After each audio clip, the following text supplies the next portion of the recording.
ॐ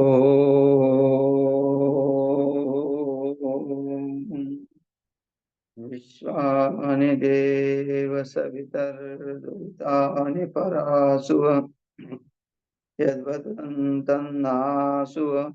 ॐ शान्ति शान्ति शान्ति। वसुदेवसुतं देवं कंसचाणूर्यमर्दनं देवकी परमानन्दं कृष्णं वन्दे जगद्गुरुं। श्री सद्गुरुदेव भगवान की जय।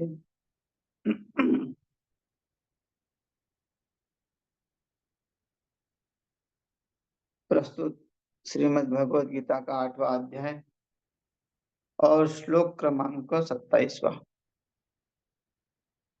यहाँ दोनों गतियों का वर्णन करते हुए भगवान कहते हैं कि इस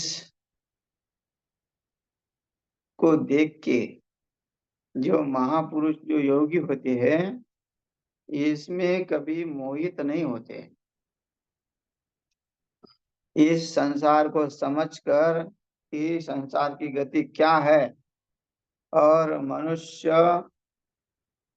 जीवन में आने के बाद उसका क्या लक्ष्य है, ये समझकर अब दूसरा बार वो संसार में मोहित नहीं होते। और संसार में जो चल रहा है, जो हलचल चल रही है, जो कार्य चल रहे हैं, उसमें वो कभी हस्तक्षेप नहीं करते। वो अनायास इस जीवन को जो है अपने भगवान के चरणों में लगा देते हैं। और भगवान भी यही कहते हैं कि मेरे ही आश्रित रहे और मेरे सानिध्य में रहे, वही जो है भक्त मुझे अच्छा लगता है।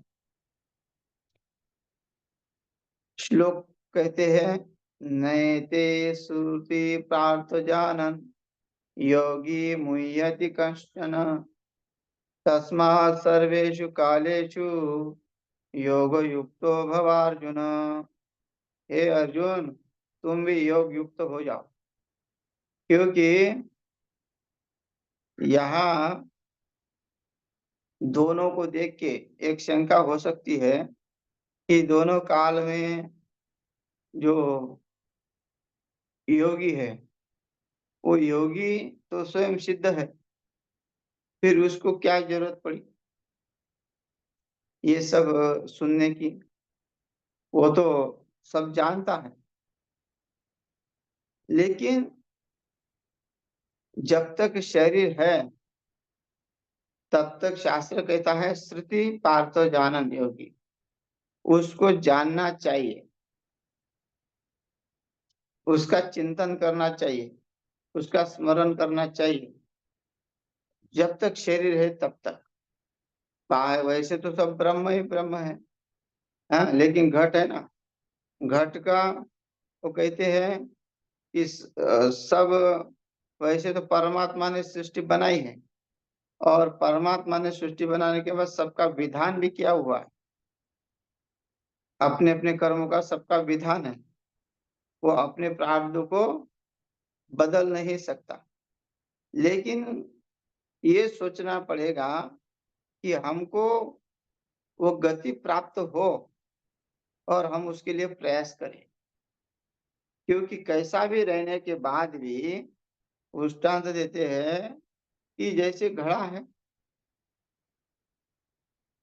घड़े में जो आकाश है वो आकाश तो घड़े में है ही, लेकिन घड़े का आकार कहीं भी रहो, लेकिन वो आकाश, घड़ा फूटने के बाद वो आकाश में ही चला जाता है। कहीं भी है तो ब्रह्म रूप में वृत्ति सबकी, है ना।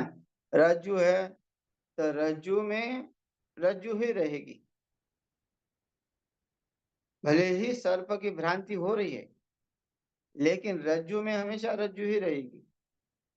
वैसे ही जो ब्रह्म है वो ब्रह्म ही रहेगा।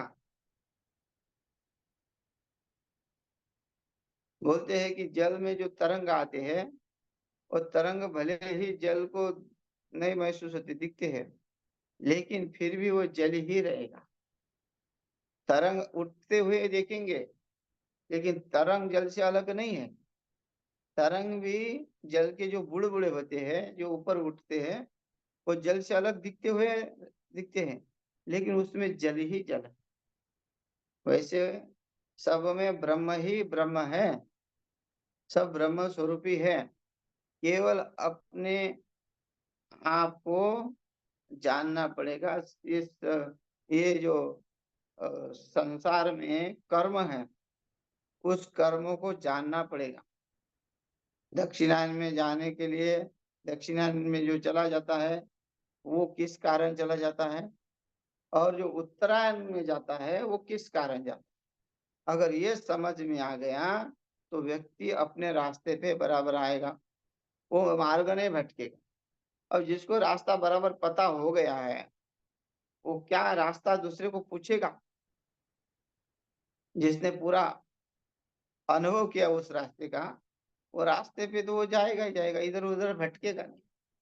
और लेकिन जरा दूसरा व्यक्ति जो भ्रमित है, जिसको पता नहीं है, लोगों के ऊपर विश्वास भी नहीं है, तो 17 रास्ते में आके वो कहीं ना कहीं रास्ता दूसरा आया तो भ्रमित हो जाता है, भटक जाता है, दिशा भूल हो जाता है।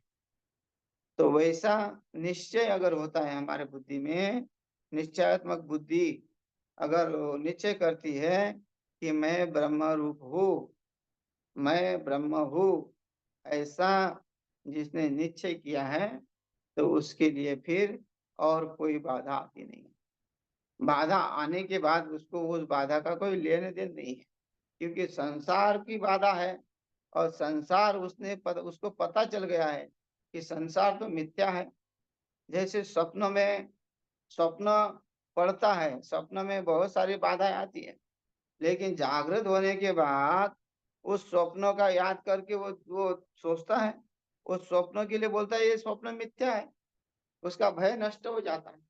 वैसे ही इस जगत में वो मुक्त व्यक्ति, योगी व्यक्ति, इससे कोई फर्क नहीं पड़ता, जगत में रहता हुआ भी वो मुक्त है। तो यहाँ उस मुक्त पुरुष के लिए कहते हैं कि वो कभी मोहित नहीं होते भी जगत में। संसार में मोहित शब्द बहुत बार आया है, योगी शब्द बहुत बार आया है भगवत गीता में। तो ये मुह्यति उसके साथ, योगी के साथ मुह्यति न मुह्यति। क्यों? क्योंकि उन्होंने अपने स्वरूप को पहचान लिया।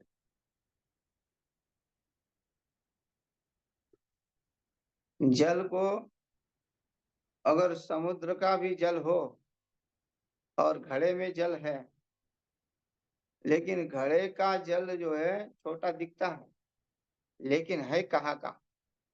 समुद्र का है।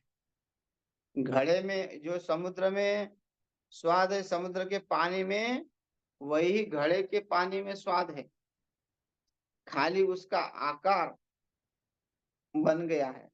उस घड़े में आकर उसका आकार बन गया है, लेकिन अगर वो समुद्र में चला जाए तो निराकार बन जाता है,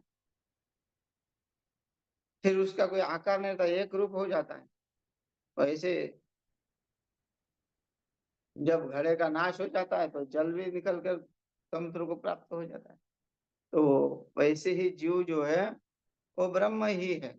ये आप कहते हैं नयति श्रुति, न इति श्रुति, न यति श्रुति, पार्थ जानम योगी मुह्यति कश्चन तस्मात् सर्वेषु कालेषु, तस्मात् सर्वेषु कालेषु भूत भविष्य वर्तमान काल, दश दिशाएं जो भी है काल, उस काल में ऐसा नहीं कि कोई कोई आ, समय में, जैसे हम आ, संसार में कई कई काल में ही पारमार्थ करते हैं। नवरात्र आ गई तो 9 दिन के उपवास कर दिए, उपासना शुरू हो गई, और 9 दिन खत्म हो गया, फिर अपने संसार में प्रवेश कर दिया। वो भूल गया कि मैं कितने कठिन से तप किया, क्योंकि हर काल में नहीं हो सकता वो तप। स्मरण, अब व्यवहार में आगे अच्छे अच्छे लोग नवरात्र करते हैं, बाद में वही अपने व्यवहार में प्रवेश करते हैं, तो उसमें उसका जो जिस जगह पे बैठे हैं उस जगह पे वही सोचते हैं कि हम किस कैसे कमाएं। तो ये सर्वेषु कालेषु जीवन एक योगी का ही हो सकता है, जो उस परमात्मा के लिए पूर्ण रूप से अपना पिंड प्रदान कर देता है। ये पिंड जो है, इसलिए बोलते हैं ना, ये पिंडदान हो गया। संन्यास का अर्थ होता है पिंडदान। पिंडदान का अर्थ तो नहीं कि आटे के गोले बनाए और रखे और वहां पूजा की और फिर वो छोड़ दे, दान कर दिए, कौवे को दान कर दिया, वो नहीं। ये पूरा का पूरा शरीर पिंड है, इस पूरे शरीर का पिंड दान करना है। ये पिंड है, उस पिंड को परमात्मा के चरणों में रखना है, उसके चरणों में रख के उसी का होना है, उसके स्वरूप होना है कि मैं आपका ही हूँ, है ना। जैसे समुद्र से जल निकला हुआ वो समुद्र का ही है, वैसे ब्रह्म से जीव जो बना और जीव भी ब्रह्म ही है। जीव समाप्त होने के बाद, शरीर समाप्त होने के बाद वो ब्रह्म को प्राप्त हो जाता है। फिर इसमें सोचेंगे कि कर्म, तो कर्म से तो शरीर तो माध्यम है ही। फिर ये तो ऐसा कोई है ही नहीं वस्तु। अगर वो कुत्ता भी बनता है तो क्या उसमें क्या ब्रह्म नहीं है? वो ब्रह्म ही है। सब में ब्रह्म है। उसमें अगर जानेंगे तो ये संशय होगा कि भाई क्या फिर आदमी शरीर का शरीर समाप्त होने के बाद आदमी का कि ब्रह्म है तो ब्रह्म को प्राप्त हो रहा है, तो कैसे? तो ब्रह्म को प्राप्त होता है, लेकिन हमको तो हमारी भ्रांति मिटानी है ना। भ्रांति जब तक मिटती नहीं तब तक हम ब्रह्म ब्रह्म तो है लेकिन उसको जान नहीं पा रहे। और जीव ब्रह्म ही है। वो अलग अलग में प्रवेश करेगा तो यहाँ अणु रेणु में जो भरा हुआ है, जो आकाश आकाश में भरा हुआ है, वो क्या कहाँ नहीं है? सर्व हरि व्यापक सर्वत्र समान, प्रेम से प्रकट भय में जान। वो तो प्रेम से प्रकट होता है जहाँ वो शुद्ध शुद्ध शुद्ध होता है, वो ब्रह्म रूप हो जाता है ना। अगर वो अपने चित्त को शुद्ध कर रखा है, चित्त चित्त शुद्ध के लिए उसने अपने सब संसार का त्याग कर रखा है। यहाँ आगे श्लोक में बताएंगे कि वो तत्वों को जानकर वो मोहित नहीं होता। और मोहित नहीं होता, मोहित किसमें नहीं होता? इस संसार में। तो संसार का यहाँ जो सुख है, वो सुख किससे मिलता है? तो कर्म कांड करने से, है ना। जो वेदों का ज्ञाता हो, जो यज्ञादि कर्म करता हो, दान पुण्य देने में पूर्ण रूप से सक्षम हो, उसको स्वर्ग आदि का सुख प्राप्त हो जाता है, ब्रह्मलोक तक चला जाता है। लेकिन जो उसी में ही योगी लोग मोहित नहीं होते। ये जो ऐसा नहीं है कि फिर वो बोलेंगे कि वेदों का पाठन नहीं करना क्या, यज्ञ नहीं करना क्या, दान पुण्य नहीं करना क्या? नहीं, ये करते हुए भी इसमें अनासक्त। कर्म कर्म तो करना ही है, लेकिन कर्म करते हुए भी उसमें ब्रह्म रूप की इच्छा। भाई यज्ञ कर रहे तो ब्रह्म रूप की इच्छा करो, स्वर्ग की इच्छा मत करो, ब्रह्म अनुभूति की इच्छा करो। दान दे रहे तो ब्रह्म अनुभूति की इच्छा करो। जब कर रहे तब कर रहे ब्रह्म भूति की अनुभूति, ब्रह्म भूति जो होती है उसका अनुभव करो। तो ऐसा अगर करते हैं तब तो वो मोहित नहीं होता है। अगर इसको छोड़कर इस संसार के पदार्थों को प्राप्त करने के लिए यज्ञ कर रहे हैं, वेद पढ़ रहे हैं, वेदों का पठन पाठन कर रहे हैं, वेदों के ज्ञाता हो गए हैं, और लक्ष्य क्या है? स्वर्ण पदक को प्राप्त करना, स्वर्ण पदकों को प्राप्त करना। और उसी पद को जो है स्वर्ण पद जो प्राप्त हुए हैं उसी को ही 17 लोगों में दर्शा। ये भी एक गलत नहीं, लेकिन अपनी अपनी जो है एक एक तीव्र इच्छा होनी चाहिए। मोक्ष की जो इच्छा होनी चाहिए वो तीव्र होनी चाहिए। ऐसा वैराग्य होना चाहिए, दृढ़ वैराग्य। और वैराग्य कब होगा? जब हमें इस पदार्थों को में तत्वों के बारे में पता चलेगा, तत्व से जानना पड़ेगा, अधिकारी बनना पड़ेगा, श्रद्धा को उत्पन्न करना पड़ेगा। श्रद्धा नहीं है तो अहंकारी जीवन बन जाता। अगर संतों के चरणों में श्रद्धा नहीं है, भले ही दान पुण्य कर रहा है, तो वो अहंकारी प्रवृत्ति रहती है। जब तक मनुष्य पूर्ण रूप से समर्पित नहीं होता, अपने आप को किसी के चरणों में नहीं लगाता है, गुरुजनों के चरणों में बैठ के नहीं सुनता है, तो उसका जीवन में अहंकार का नाश नहीं होता। और जब अहंकार का नाश नहीं हुआ तो उसके काम, क्रोध, लोभ, मोह का कहाँ नाश हो जाएगा। दुर्योधन के अहंकार का नाश नहीं हुआ। दुर्योधन का अहंकार था, इसलिए उनके अंदर काम था, क्रोध था, लोभ था, मोह था। तो ये अहंकार, जब आदमी नम्र हो जाएगा, उस ब्रह्म के लिए, ब्रह्म प्राप्ति के लिए प्रयास करने के लिए वो नम्र हो जाएगा, तब उसके अंदर की वृत्तियां बदल होकर के उस ब्रह्म रूप में प्राप्त हो जाएगी, वो ब्रह्म रूप हो जाएगी। तो ये जो दक्षिणायन है, उत्तरायण है, इसका जो फल है, वो फल उसमें मोहित नहीं होते हैं। तो जीवन में हर वस्तु को देखकर उसको यही समझते हैं कि ये नाशवान है। इसका इसका उसका उपयोग कैसा करते हैं? बिल्कुल ऐसा जैसे दुखी लोग जो है, जो बीमार लोग हैं, वो मजबूरी में गोली खाते हैं ठीक करने के लिए, ठीक होने के लिए। वैसे ही वो शरीर को चलाने के लिए वो पदार्थों का ग्रहण करते हैं, है ना। खाने के लिए जीते नहीं है, खाने के लिए नहीं जीते, जीने के लिए खाते हैं। केवल केवल उनका अर्थ है कि हमको साधना होनी चाहिए। अगर हमारी साधना नहीं हुई तो हमारे लिए पदार्थ बिल्कुल विष के तुल्य है, विष के समान है। इसलिए वो पदार्थ को ऐसे संकुचित वृत्ति से, शर्मन मतलब शर्मिंदगी आती है लोगों को जैसे लेने में, वैसे वृत्ति, उदास वृत्ति से, वो उदास वृत्ति है उनकी, इतनी उनकी जो खुशी है पदार्थों के प्रति वो नहीं है। बस उदास वृत्ति, जैसे अ, मरीज उदास वृत्ति से गोलियां खाता है ठीक होने के लिए, वैसे वो उदास वृत्ति से खाता, वो अपना आहार लेता है, अपने कार्य करता है संसार के, केवल ये शरीर को, इस शरीर का जो है उस सदुपयोग हो, है ना। शरीर माध्यम खलु धर्म साधन, शरीर नहीं रहा तो साधन कैसे बनेगा?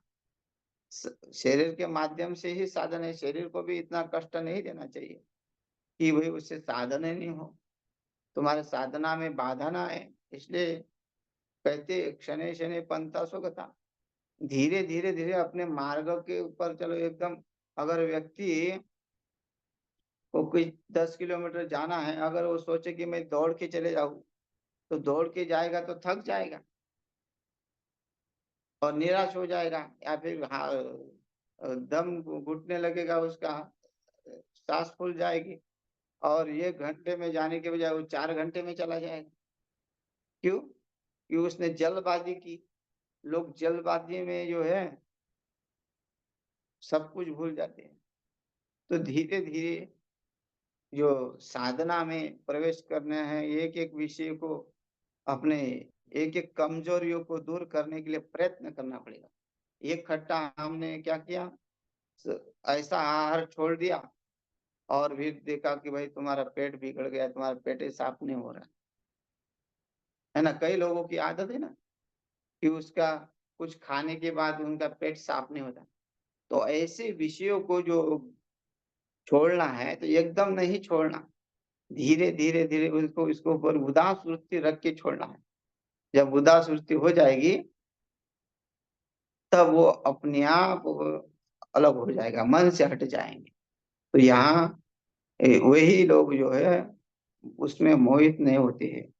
तस्मात् सर्वेषु कालेषु, वो कोई काल में, इस काल में जो हो रहा है वही, ये तो कलयुग है, कलयुग में ऐसा ही होता है, सतयुग है, द्वापर है, त्रेता है, ये सब जो है जैसा भी है उसके लिए कोई द्वापर नहीं, कोई कली नहीं, कुछ नहीं। लोग अपने पलायन करने के लिए, अरे ये तो घोर कलयुग है, ये तो होना ही है। होना क्यों है भाई, तुम ठीक रहो तो सब ठीक रहेंगे।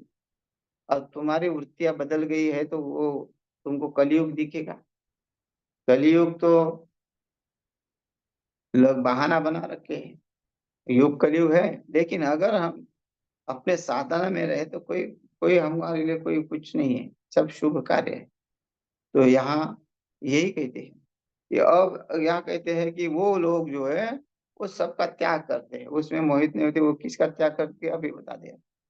वेदेषु यज्ञेषु तपस्सु चैव दानेषु यत् पुण्यफलं प्रतिष्ठम् अत्येति तत्सर्वमिदं विदित्वा योगी परम स्थानुपैति चाद्यम।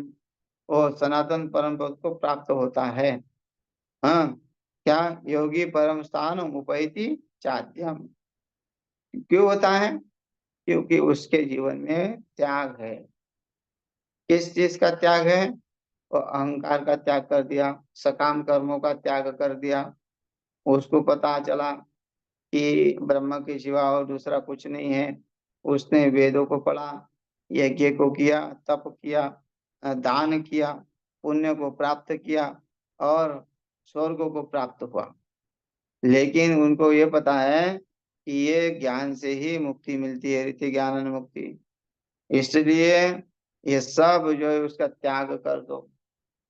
जब सुखदेव जी परीक्षित को कथा सुन रहे थे तो सबको ये यज्ञ का, वेदों का, यज्ञ का जो तप है, दान का जो तप है, वो सब एक परडे में रहता है। और दूसरे परडे में श्रीमद् भागवत का जो ज्ञान अमृत है, सब शास्त्रों का निचोड़ बता गया है, उसको पंचवेद बताया है। और जो भगवान को प्राप्त कराता है, भक्ति को प्राप्त कराता है, ऐसा वेद है ना। बोलते ना कि देवता लोग जो है अमृत का कलश लेके आए और सुखदेव जी ने फटकार लगा दी कि या तुम जो है एक कैसे संभव है, क्योंकि हमारा एक अमृत तुल्य जो है, जो हीरा है, जो, और तुम्हारा वो कांच का मणि है, क्या है? जो स्वर्ग है, तुम उसके बदले में हमें ठगना चाहते हो। क्यों कहा ऐसा? क्योंकि स्वर्ग जो ब्रह्मलोक है वो तो मृत्यु का कारण है। मृत्यु में, मृत्यु लोक में वापस आकर उसी भ्रम में जीना है। वो वो जो है कि वो उनकी मुक्ति नहीं है। उनकी मुक्ति न होने के कारण उनको डर है, इसलिए तो उनके पास वो वैभव फीका है। वो वो इसलिए देवता लोग जो है अमृत का कलश लेके भाग भाग के आए कि ये परीक्षित को पिला दीजिए और ज्ञान अमृत हमको पिला दीजिए। क्यों? क्योंकि ये जो स्वर्ग कहाँ से मिला हमको? स्वर्ग हमको वेदों का अध्ययन, वेदों से कर्मकांड किया, यज्ञ आदि किए हमने, दान आदि किए, ये बड़ा तप किया। और तप के कारण यत् पुण्य फलम प्रतिष्ठम, हमने स्वर्ग को प्राप्त किया। और स्वर्ग को प्राप्त करते अत्यति सर्वमिदम विदित्वा, इसलिए वो इसको जानकर, मतलब दानादि जो पुण्य कर्म है उस सबको निसंदेह का उल्लंघन करते हैं। विदित्वा का मतलब है कि जानकर उल्लंघन करते हैं। कौन? योगी लोग। इस स्वर्ग के सुख के लिए वो प्रयास नहीं करते हैं, केवल मुक्ति के लिए प्रयास करते हैं, जिससे हमारी मुक्ति तय हो, जिसमें हमारा बंधन छूट जाए। हाँ, ये यज्ञ दान तप कर्म, ये तो क्या है, स्वर्ग आदि प्राप्ति के उपाय है। अगर यही कर्म करके निष्काम भाव को जाओ, सकाम को छोड़ के निष्काम को जाओ, तो यही मुक्ति का कारण बन जाते हैं। और इसको अगर सकाम कर्म में ले जाए तो उसमें अहंकार वृत्ति रहते हुए वो जन्म मरण का कारण बन जाती है। तो इसलिए यहाँ कहते हैं, योगी पुरुष इस रहस्य को जान के, तत्वों से जानकर, वेदों के पढ़ने में तथा यज्ञ तप तप और दान आदि के करने में जो पुण्य फल का है, उस सब को निस्संदेह उल्लंघन कर जाता है और सनातन परम पद को वो प्राप्त होता है। तो ये इस श्लोक का अर्थ है। और यहाँ अष्टम अध्याय समाप्त हुआ है। कल से जो है नवम अध्याय शुरू करेंगे। आप भी यही समाप्त करते हैं। हरि ओम तत्सत।